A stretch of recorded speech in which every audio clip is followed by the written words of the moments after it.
Hola humanitos, ya tenemos por aquí la siguiente parte de Doctor Stone. Muchos estabais ya un poco desesperados con que continuara con este manga, pero ya os tengo dicho que yo solo le hago caso a los aliens, así que a tener paciencia o quien pueda permitírselo que se una al canal con rango de alien y me dé órdenes. Hay una súper mala noticia con el anime de Doctor Stone y es que la siguiente temporada no va a salir hasta 2023 y eso a día de hoy duele mucho, pero al menos van a sacar un capítulo especial sobre el sensual Ryusui en 2022, así que bueno, habrá que conformarse con eso y con mis estupendos resúmenes. En el super vídeo de hoy vamos a ver el arco de Sudamérica, que son los tomos 20, 21 y 22, y los capítulos del 170 a 193, así que venga, vamos a empezar ya. ¡Y qué pasó! Recapitulando un poco, nos quedamos con que el grupo de Senku, con Seno como rehén, huían del Perseo, controlado por el grupo de Stanley, en el cual Ginro se quedó atrapado junto a Matsukaze, que se dejó capturar como rehén para que pudieran tratar sus heridas en la sala médica del barco y así poder quedarse junto a Ginro. Y por culpa de Ginro, el grupo de Stanley se enteran de que el barco de Senku se dirige hacia Sudamérica. Esa pequeña embarcación no tenía comparación con la potencia del Perseo. Era cuestión de tiempo que Stanley los alcanzara. Seno entonces le pregunta a Senku si cree que el artífice de la petrificación se tratará de la misma persona que está en la luna. Seno también había recibido los mensajes del hombre del porqué, y Seno estaba dispuesto a colaborar con Senku en descubrir los secretos del rayo petrificador, aunque con sus motivos malvados de fondo, claro. Así fue que entre los dos, compartiendo toda la información que habían logrado obtener, usando pompas de jabón como apoyo visual, estudian la forma en la que el rayo petrificador actuó, por dónde lo vieron expandirse, cuántos segundos tardó en alcanzarles desde que lo vieron venir por el horizonte, la altura a la que llegó para no alcanzar a los astronautas en la órbita. En definitiva, gracias a la combinación de sus dos cerebros, encontraron el punto donde sus dos rutas se cruzaban, unas coordenadas concretas dentro de la extensa selva del Amazonas. Atravesar el Amazonas sin conocimientos del terreno sería una misión suicida. La única opción posible era rodear el continente y subir el cauce del río en barco. Con Stanley pisándole los talones en un barco mucho más rápido que el suyo, el grupo tiene que parar para recoger combustible, y mientras Taiyu talaba árboles de noche sin cesar, se encuentra con unas letras luminosas en las que se leía la palabra infierno. En realidad eran unas cometas con pintura fosforescente, obra de una chica miope con una calabaza como ropa. Esta chica es Chelsea, una no tan joven geógrafa que conoció a Seno el día en que fueron petrificados y que por culpa de su miopía al despetrificarse no vio las indicaciones hacia el castillo de Seno y tomó el camino contrario. También por culpa de su mala vista escribió Hell, infierno, en lugar de Help, ayuda, en su cartel luminoso. Chelsea se une al reino de la ciencia al deberles una por fabricarle unas gafas y ayuda al grupo ofreciendo una ruta alternativa, atravesando el continente desde el norte de Ecuador. Aún así, ir a pie sería una sentencia de muerte. Chelsea bromea preguntando si el grupo llevaba consigo motocicletas. Claro que no, pero eso no era un problema pudiendo fabricarlas. El problema era el tiempo. Stanley estaba ya muy cerca, así que el grupo aprovechó las cometas de Chelsea usándolas como velas para darle un buen impulso a la pequeña embarcación que pudo mantenerse a buena distancia del Perseo. Mientras navegaban, Chelsea cuenta que cerca de Panamá podrían recolectar gran cantidad de caucho para conseguir la goma de los neumáticos, y al explicarle François a Chrome y Suika lo útil que era el canal de Panamá en su día, a Senku y Ryusui se les ocurre un plan de distracción perfecto. El hombre del radar del grupo de Stanley era un fuera de serie que no se le escapaba ni una, así que sacrificarían el laboratorio portátil, haciéndolo pasar por otra embarcación dirigiéndola en automático hacia el supuesto canal de Panamá, que muy probablemente ya no existiría. Y mientras el Perseo caía en el cebo, los chicos paran a recolectar la savia de los árboles de caucho, que es un látex natural. Añadiendo vinagre, la volvían una especie de gelatina y al mezclarla con polvo de azufre consiguen la goma. El siguiente paso era mezclarla gracias a la fuerza de Taiyu con sulfuro y polvo de carbón, darle forma calentándolo y enfriándolo y añadirle la estructura del eje y un tubo de goma que inflarían desde dentro. Aprovechando partes del barco, Kaseki fabrica la estructura de las motocicletas, mientras que el grupo de Stanley destruye el barco señuelo y navegan a toda velocidad hacia donde se encontraba el grupo. Cuando los chicos llegaron a Ecuador, se encontraron con un desierto que se había extendido hasta la costa. Evidentemente, en todos esos años el terreno había cambiado, así que para poder atravesarlo hasta los Andes, fabricarían 6 motocicletas, una que sería la principal, equipada con una caldera que suministraría de gas a las otras 5 más ligeras. Stanley y su grupo no tardaron mucho en alcanzarles, pero los chicos ya tenían terminadas las motos. Usaron a Zeno como escudo para que no les disparasen, y entre Carlos y Ryusui levantaron una barrera de polvo para bloquear su visión. Aún así, Stanley se las arregló para atravesarla y disparó a los brazos de Tsukasa y Hyoga, los mejores luchadores del grupo. Zeno aprovechó su situación para mandarles un mensaje en código Morse con parpadeos a sus aliados, y aunque estos intentaron alcanzarles con la avioneta, Senku y Ryusui, tras la batalla aérea, habían estropeado el motor echando agua azucarada en su depósito. De esa forma, el grupo de Senku se libró por el momento de Stanley, que tuvieron que detenerse a reparar la avioneta. Mientras avanzaban por el desierto, usando la radio, Senku da instrucciones a Nikki de que deben dar con la forma de reparar la medusa que se perdió en el río. Senku no entró en más detalles para que los enemigos no dedujeran que se estaban dirigiendo al origen del rayo. Ryusui sabía de un reconocidísimo relojero que se debía de encontrar cerca de ellos, así que les mandaron por fax la ubicación, y por fax me refiero a uno manual, dando instrucciones por radio que indicaban si las casillas eran blancas o negras, algo muy tedioso. Como resultado, Joel fue despetrificado, un chico prodigio, como no, al que le intimidaban las mujeres y con los hombres era un imbécil. Examinando la medusa con sumo cuidado y fascinación, descubre una pequeña pieza ennegrecida que parecía actuar de batería, y al quitarla y reinsertarla, Joel la activó a 1 metro de distancia con las últimas energías que le quedaban. Lo despetrificaron de nuevo y, lleno de motivación, decide descubrir todos los secretos de su mecanismo. Para avanzar en las motos con mayor eficiencia por el desierto, el grupo se mide y se pesa para saber la mejor combinación. Sin embargo, a la hora de escalar las montañas, se convirtieron en un gran problema. El grupo fabrica un teleférico para poder cruzar una zona complicada, y se afianzan aún más los lazos de lealtad entre Hyoga y el reino de la ciencia. Ciertamente, todos podían confiar los unos en los otros, a pesar de haber sido antiguos enemigos. Tras descender las montañas, llegaron al fin a la selva amazónica, donde los árboles protegerían su rastro de ser descubiertos por la avioneta que Stanley había conseguido reparar. Ahora lo más importante era protegerse de la misma selva, o si no morirían en un 10 billones%. Con goma se hicieron unas botas para cruzar los pequeños ríos, y haciendo una trampa para hormigas, los seres más coordinados, peligrosos y temidos del Amazonas por su capacidad de reducir a cualquier bestia a solo sus huesos, sintetizan un extracto que debían untarse como repelente. Así, los demás peligrosísimos seres de la selva no se les acercarían. Descendieron por el río en canoas hasta llegar al punto cero, en la ciudad de Manaos, donde se toparon con nada menos que una montaña enorme llena de artefactos petrificadores. Por suerte o por desgracia, todas aquellas medusas estaban sin energía, pero el grupo aprovecharía y se llevaría todas las posibles para estudiarlas. Entonces, Chrome cae en la cuenta de que era muy sospechoso que todas aquellas medusas hubiesen caído en la Tierra de la era moderna sin ser descubiertas por la NASA o cualquier otro observatorio del planeta, y al examinarlas Ukyo con el radar, descubren que se componían de algún extraño mineral que era invisible a los ojos de la ciencia.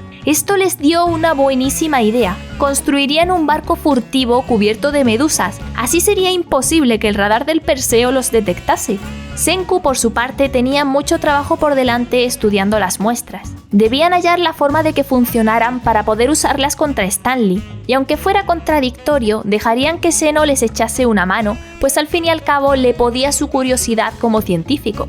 La pieza interior que funcionaba como batería se trataba de un diamante que se había ennegrecido del uso. Entre las muestras encontraron diamantes sin ennegrecer, pero tenían pequeños desperfectos, grietas o un tamaño reducido que hacían que no funcionaran los artefactos. Encontrar una pieza sin imperfecciones era algo prácticamente imposible, así que Senku decide que lo crearían ellos. Bueno, más bien el equipo de la ciudad del maíz, a los que les dio las instrucciones por radio. El grupo, sin conocimientos científicos, fallaron varias veces en el intento, pero al final lo consiguieron. En realidad, esos diamantes que fabricaron los necesitaban para pulir con precisión diamantes naturales que ahora debían extraer, porque solo el diamante puede rayar el diamante, y el artificial era más duro que el natural, así que les serviría como herramienta. Chelsea les informó de una zona volcánica donde deberían encontrar el mineral, y Joel se encargaría de hacer un diamante idéntico al ennegrecido. Esta fue la última comunicación entre los dos grupos,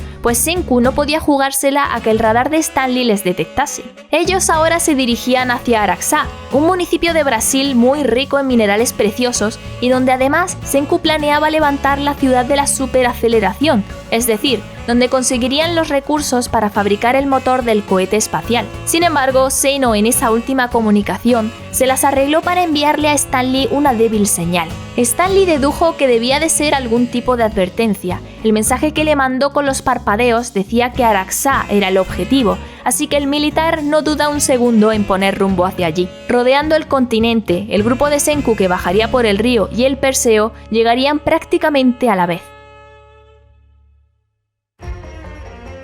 Senku y compañía llegaron a Araxá, el santuario de los minerales, y rápidamente, siguiendo sus instrucciones, montaron una pequeña fortaleza. Senku sabía que Stanley estaba de camino, y por culpa de Seno iban a llegar hasta allí antes de lo esperado. Necesitaban recuperar el Perseo para poder seguir navegando por todo el mundo, así que la batalla final contra Stanley se tendría que desarrollar en Araxá. Tanto Hyuga como Tsukasa aún no se habían recuperado de las heridas de bala, así que la única esperanza para el combate era conseguir activar alguna medusa. Mientras los chicos preparaban trampas y conseguían recursos, otro grupo intentaba abrir los artefactos para poder reemplazar los diamantes. Las piezas eran tan pequeñas y delicadas que ni el mismo Kaseki era capaz de desmontarlos sin romperlos, y en el caso de que consiguieran activar alguno, sería muy complicado lanzarlo con éxito hasta Stanley.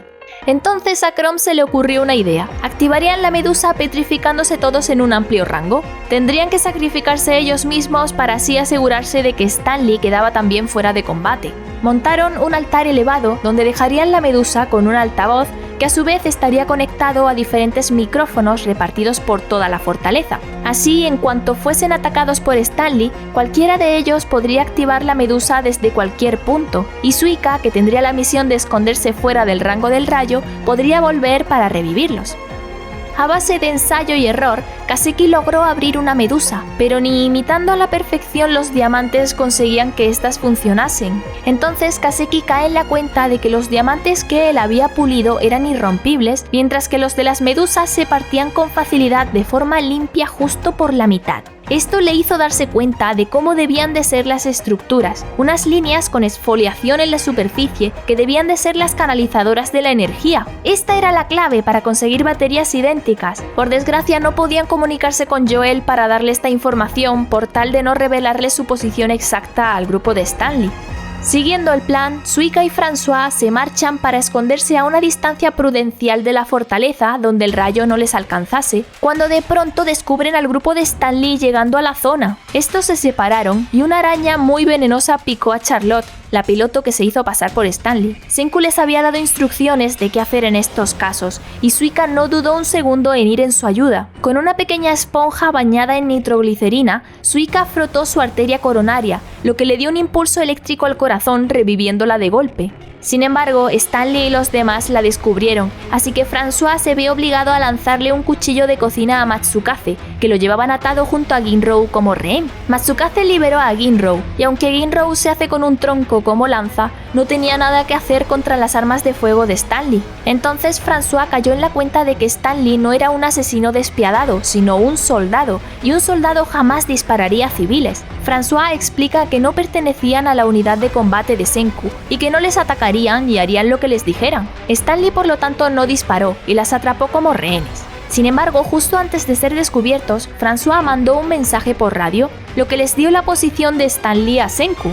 Saber su posición les daba gran ventaja, así que Kohaku, Hyuga y Tsukasa fueron enviados para ganar algo de tiempo. Stanley no debía llegar a la fortaleza hasta que Kaseki consiguiera reactivar alguna medusa. Gracias a una grabación perfeccionada por Ukyo, simularon el sonido de una ráfaga de disparos. El grupo de Stanley se lo tragó y dispararon en dirección al sonido mientras un pequeño grupo rodeaba la zona y los emboscaría por la espalda. El objetivo del grupo de Kohaku era destruir las comunicaciones del enemigo. Si no podían comunicarse con la ciudad del maíz, ellos podrían usar el bienestar de Seno como amenaza sin que Stanley pudiera hacerle daño a Nikki y los demás en venganza. Pero entonces fueron descubiertos por Maya. Luchando contra los soldados, Tsukasa y Hyuga recibieron impactos de bala mortales, lo que le dio a Kohaku la oportunidad de cumplir el objetivo. Sin embargo, también acabaron con ella. Solo si el rayo petrificador llegaba a tiempo de alcanzarles aún con aliento, podrían sobrevivir. Sus vidas estaban en manos de Senku. Stan Lee dedujo que si el grupo de Senku había enviado a sus mejores luchadores, solo podía ser porque necesitaban ganar algo de tiempo, así que en lugar de detenerse a reparar el transmisor, los soldados fueron directos hacia la fortaleza de Senku.